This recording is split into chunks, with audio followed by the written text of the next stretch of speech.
ఎవరైతే మీరు ఆ సినిమాతోటి మీకు లిఫ్ట్ ఇచ్చారో మీరు అనుకున్నట్టుగానే వాళ్ళ కెరీర్లు సాగినాయి అనుకుంటున్నారా? సాగల, డైరెక్టర్ది సాగల, వాళ్ళందరూ బాగానే. గోపికి టప మంచి ప్రాజెక్టులు పడ్డాయి, మంచి పేరు వచ్చింది. ఇప్పుడు మళ్ళీ కొంచెం డౌన్ అయ్యాడు, కొంచెం అవుతాడు.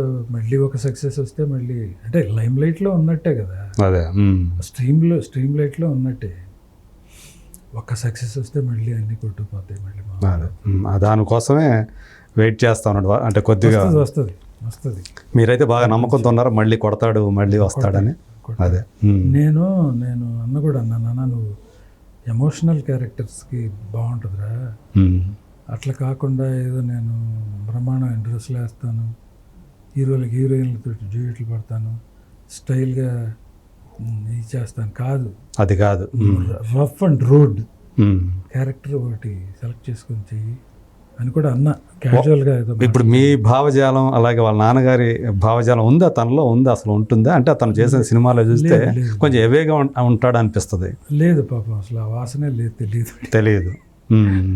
ఎందుకంటే తనకి బాగా చిన్నతనంలో కమర్షియల్ యాటిట్యూడ్ ఆలోచిస్తాడు. దట్టు ఎంటర్టైన్మెంట్ ఎక్కువగా ఉండాలని నేను చెప్పని కోరుకుంటాడు తను. ఏ టైప్ ఆఫ్ క్యారెక్టర్ వేసినా కూడా దాని ద్వారా ఎక్కువ ఎంటర్టైన్మెంట్ అయితే బాగుంటుంది. అందుకని మీరు యజ్ఞం అట్లాంటి సినిమా చేసినా అతనితో చేసిన రెండో సినిమా ఫుల్ ఎంటర్టైన్మెంటే చేశారుగా, రణం. ఎంటర్టైన్మెంటే బట్ మాస్. అదే అవును, మాస్ ఇది ఎక్కడికి పోనీలేదు. అదే అంటే మీరు కూడా కొత్త గోపిని చూపించారు. మీరు కూడా మీ యొక్క పాత దాన్ని పక్కన పెట్టి దాటి తీసేట్లు అవును చేశా, తప్పదు, నలుగురితో నారాయణ. అంటే మీరు కూడా కాన్షియస్ కానీ నేను కూడా మారాలని చెప్పి మారి తీసిన సినిమా అనుకోవచ్చు దాన్ని, రణంని.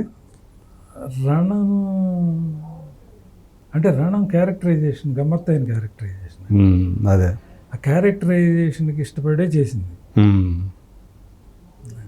ఫుల్ మాస్ ఎలిమెంట్స్ అన్నీ ఉంటాయి ఆ క్యారెక్టర్లో. అవును, హీరో క్యారెక్టర్లో. అవును.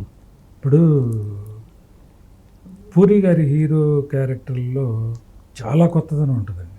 అవును, అందరూ నడిచే బాటలో వెళ్ళరు, వాళ్ళు అడ్డం తిరుగుతారు. అది నచ్చుతుంది జనాలకి. తను కూడా చేశాడు గోలీమార్ చేశాడుగా. అవును. అట్లా రణం అప్పుడు టిపికల్గా ఫీల్ అయ్యాను. అక్కడ అంటే ఏ ఎండకు ఆ గొడుగు పెట్టే క్యారెక్టర్ దగ్గర నుంచి అలాంటి క్యారెక్టరైజేషన్లో బాగున్నాడు. అవును.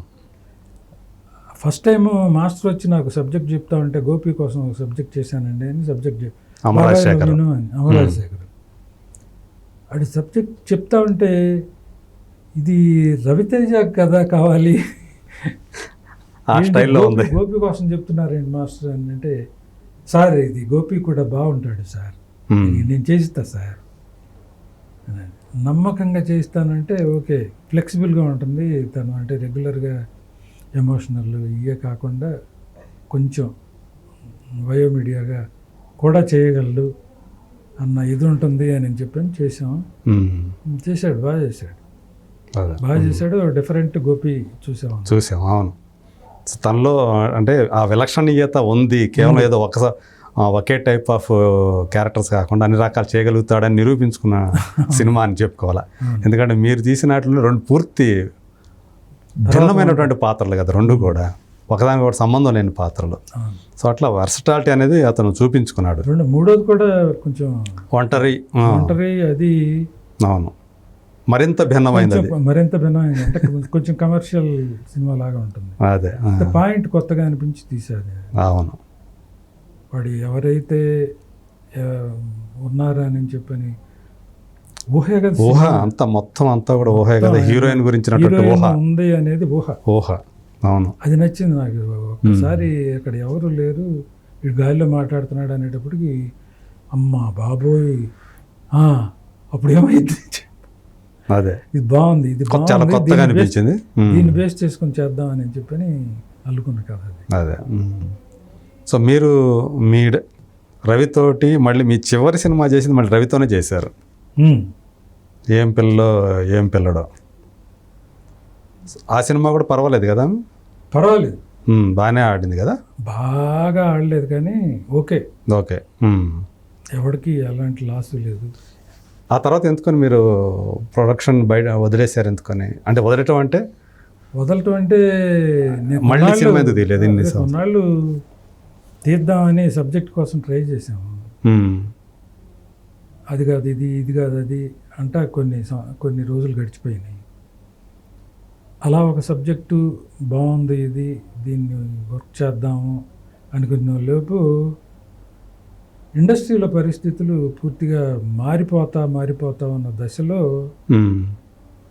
ఇలాంటి పరిస్థితుల్లో మనం చేయలేమేమో అని చెప్పి అనిపించింది నాకు పర్సనల్గా.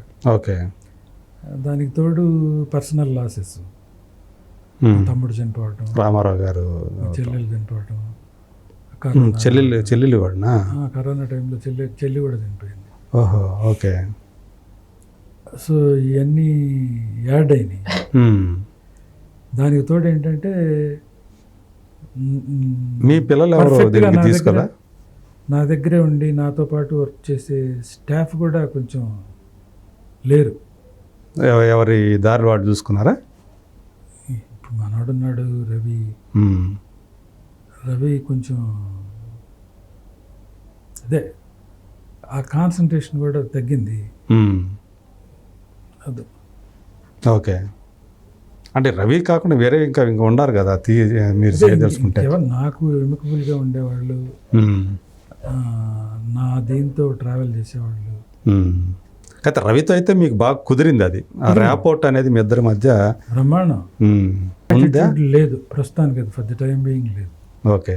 మీ పిల్లలు మరి టోటల్ సిస్టమ్స్ అన్నీ మారిపోయినాయండి. అవును. ఇవాళ నేను తీయలేను, టోటల్ సిస్టమ్స్ మారిపోయింది.